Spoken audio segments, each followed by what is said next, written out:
Čau! Esmu lielveikalā. Tālāk izskatās lielveikals. Bet esam pie nākošās tēmas par dzīves pārliecībām. Un ko tu domā par sevi? Jo kāda ir tā vissliktākā doma, visnegatīvākā doma par sevi īstenībā? Jo pieņemsim, bieži vien cilvēki domā, ka viņi nav pietiekami labi, negana labi, ko citi par viņu padomās. Bet vai tiešām? Jo īstenībā, ja tu domā, ka tu neesi pietiekami labs, īstenībā tie ir meli. Tie ir meli, kas tev ir iestāstīti, un tu salīdzini. Tu salīdzini ar citiem, kā citiem iet, kā viņi ko dara. Bet īstenībā, pieņemsim, tajos pašos sociālajos tīklos, parasti parāda to esenci, vai ne? Tur neparāda to aizkadra darbu vai aizkadra problēmas, negativitāti un tam līdzīgi. Pret ko tu to salīdzini, ka neesi pietiekami labs? Tas, kā es ieteiktu domāt, un noteikti esi to dzirdējis, kad tu nesalīdzini ar citiem, bet salīdzini pats ar sevi. Bet te arī ir āķis. Salīdzināt pašam ar sevi arī īsti nav korekti, pieņemsim. Viens piemērs. Es varu pēc sevis, no savas pieredzes balstīties, piemēram, man ilgi gribējās sevi salīdzināt ar sevis iepriekšējo to versiju, kad es pelnīju tik, mani tur ieredzēja, tur kā kolēģi vai kā tam līdzīgi. Un ar kaut kādu iepriekšējo statusu, bet īstenībā, tagad, kas tu esi par versiju tagad? Jo tu vari būvēt uz tā pamata, kas tev ir tagad. Un tev jau ir kaut kādas zināšanas, tev jau ir kaut kādi talanti, un vienkārši pat īsti nav korekti sevi salīdzināt ar to pagātnes versiju, jo tā principā neeksistē. Un tas, kas eksistē, esi tu tagad. Un tāpēc ir tas, ka mūsu prāts vienkārši dominē, un mums gribās salīdzināt, un gribās kaut kam skriet pakaļ, un mēs esam iedomājušies kaut ko, ka kaut kas ir jāizdara, bet īstenībā kāda ir tava tā patiesā vēlme, ko tu gribi.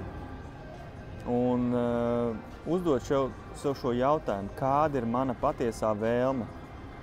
Tāpēc, ka tas uzreiz tevi var atsēdināt un saprast, ka bet man īstenībā nevajag to jauno mašīnu, man īstenībā nevajag to māju, man pilnīgi pietik tur dzīvokli, nezinu, man tur nevajag kaut ko vēl, kaut kādu priekšmetu mantu, jo es īstenībā skrienu pakaļ kaut kādām tendencēm vai kaut kas tam līdzīgs. Un tas arī aizved arī pie nākošā šīs dzīves pārliecības, kad, lai nopelnītu, ir smagi jāstrādā, ir grūti jāstrādā, bet īstenībā šī pārliecība arī ir iesakņojusies iespējams ģimenē, jo vecāki ir gājuši katru dienu rukāt un nākuši piekusuši mājās, bet īstenībā tas tā nav. Tu vari izvēlēties, tas ir attieksmes jautājums, kā tu veido savu arī profesionālo dzīvi, jo es izstāstīšu arī savu to piemēru. Es ilgi darīju it kā darbu, kas man patīk, bet patiesībā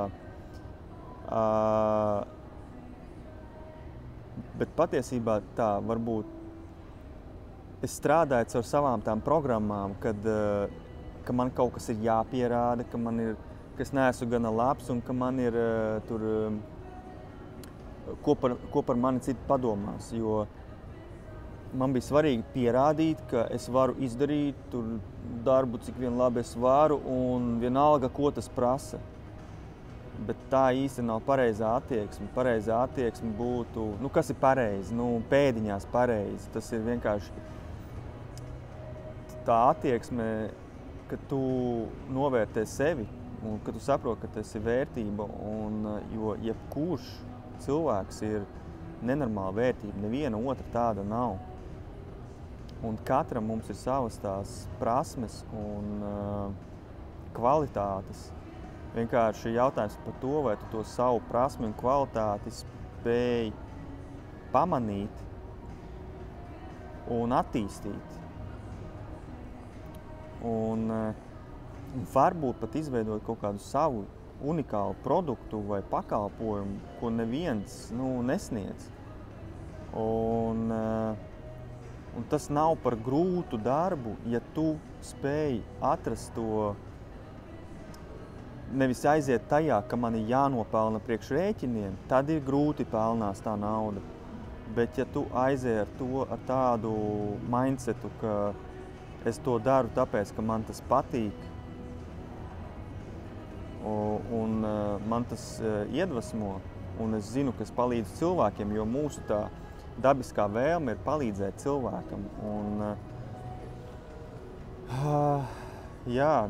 Bet tas neslēpjas tajā aiz tā grūtā darba. Protams, ir kaut kādi momenti, kad, ja tu kaut ko uzsāc jaunu, tad ir kaut kādas tās iestrādnes, kas ir jāizgatavo, jāuztaisa, jāiestrādā. Bet tur var atrast to balansu. Un parasti, kāpēc ir tas grūtums, tāpēc, ka mums tas ir iestāstīts, mēs esam to redzējuši. Un ziņās, medijos un visur tiek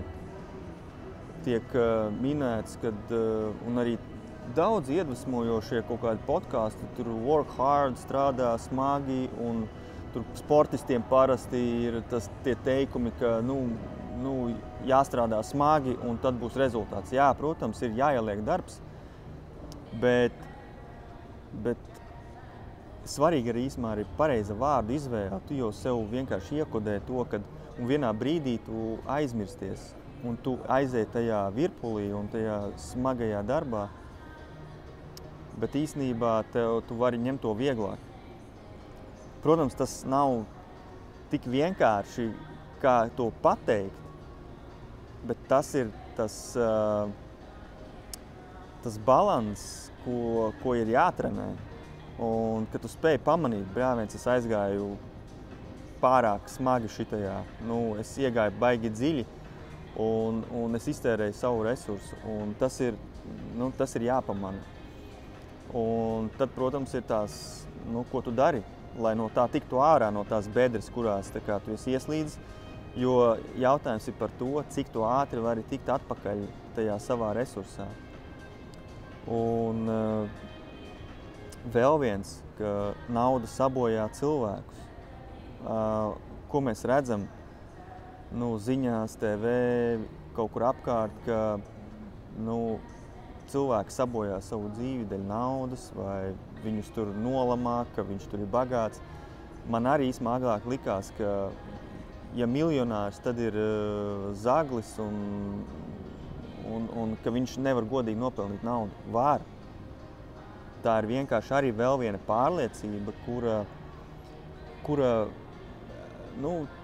teiksim, mūsu vēl paudze ir arī no tiem padomju laikiem, jo mēs dzīvojām ģimenēs, kur vecāki diezgan ilgu laiku nodzīvoja padomju laikos, un tur jau bija visiem vienāds. Tur, ja tu izcēlies uz citu fona kā turīgs, tas bija nosodāmi, un tevi varēja izsūtīt pat agrākos laikos, un tāpēc tas nebija it kā nekas labs. Un tas ir pārnesies arī mums, uz mūsu vecuma cilvēkiem. Bet to var mainīt, šo pārliecību, tāpēc, ka tā ir nenormāli destruktīva pārliecība, jo tas tevi tur tajā viduvējībā. bet mums katram ir potenciāls būt kaut kur augstāk, kaut ko darīt vairāk, labāk. Un ja mēs novērtējam to, kas mēs esam, un tās savas kvalitātes, tu vienā brīdī sāksi saprast, ka bet kāpēc es tā nevaru? Es arī tā gribu, un es arī tā varu. Un tad soli pa solim. Un tad tie teicieni, es labāk esmu šāds nekā bagāts, jo bagātie tur raud un bagātie tur, viņiem ir problēmas, viņi tur šķirās, īstenībā nē.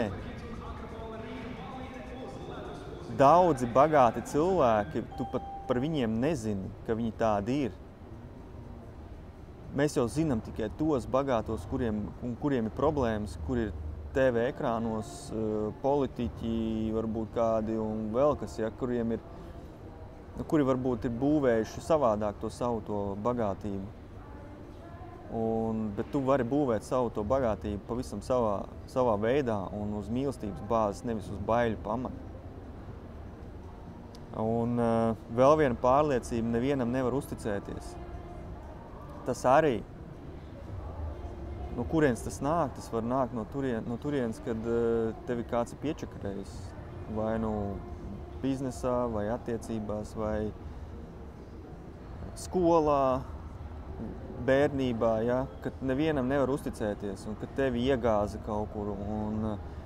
Un tas ir pārnesies varbūt daudziem arī uz pieaugušo dzīvi, un tas izpaužās tajā, ka tu dari viens pats kaut ko, un tu nemēģi izmantot cita resursu, bet īstenībā, lai tu arī būtu turīgāks un bagātāks gan finansiāli, gan mentāli, emocionāli, tev ir jāizmanto cita resursi.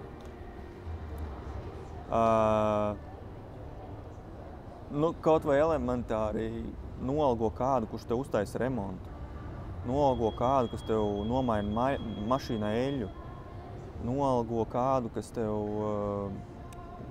uztaisa līgumu. Nemalies pats savā tajā figņā un mēģini to savu resursu vadīt tur, kur ir tavs potenciāls, ir tavs talants. Tāpēc, ka mēs varam izdarīt daudz ko paši. Mēs visu varam izdarīt paši, bet vai tas ir vajadzīgs? Parēķini, cik tev izmaksā varbūt tas, ka tu nerealizē savu potenciālu. Tu vienkārši samaksā vienam 300 eiro, piemēram, par kaut kādu konkrētu pakalpojumu, viņš to izdara tavā vietā, tu mentāli, emocionāli esi sevi pasargājis un tu vari spēj sevi savākt kaut vai attiecībās ģimenē ar bērniem vai tam līdzīgi. Nevis, ka tu esi nostresojies un nedēļu no vietas tur čakarējies ar to vienu kaut kādu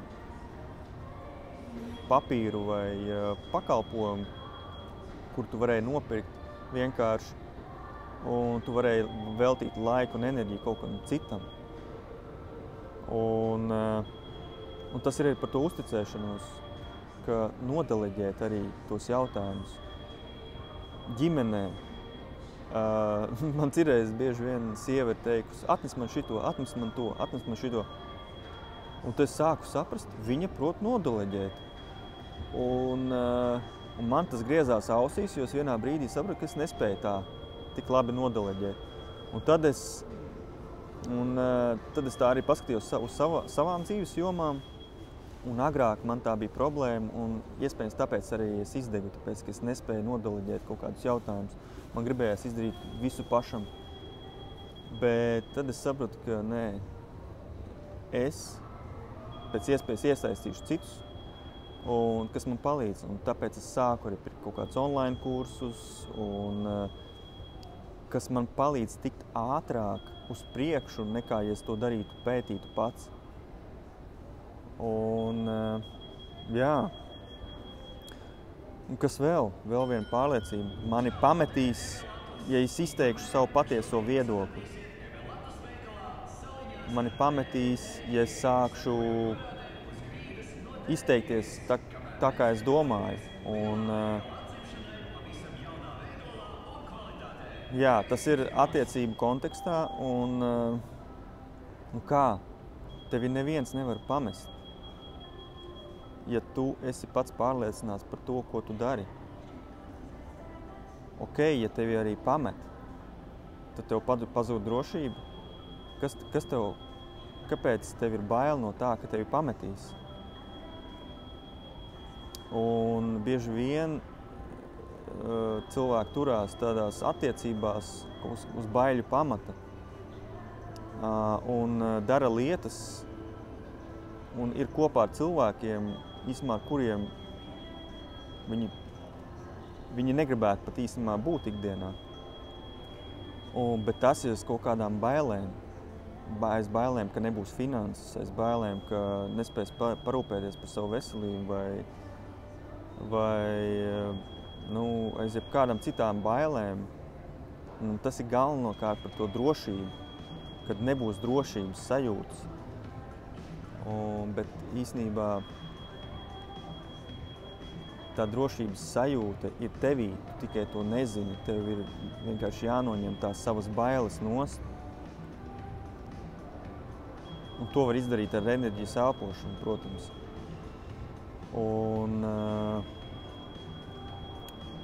Jo tā ideja ir tāda, ka uz ko vajadzētu tiekties, ka tev ir droši vienam pašam ar sevi. Ka tev nav vajadzīgs tas otrs cilvēks. Otrs cilvēks ir kā bonus. Jūs varat evolucionēt citā jaunā līmenī ar to otru cilvēku. Viņu nevajag uztvert kā pašsaprotamu. Un ja tu to sāc saprast, ka īstenībā, bet es esmu vērtība, pats esmu.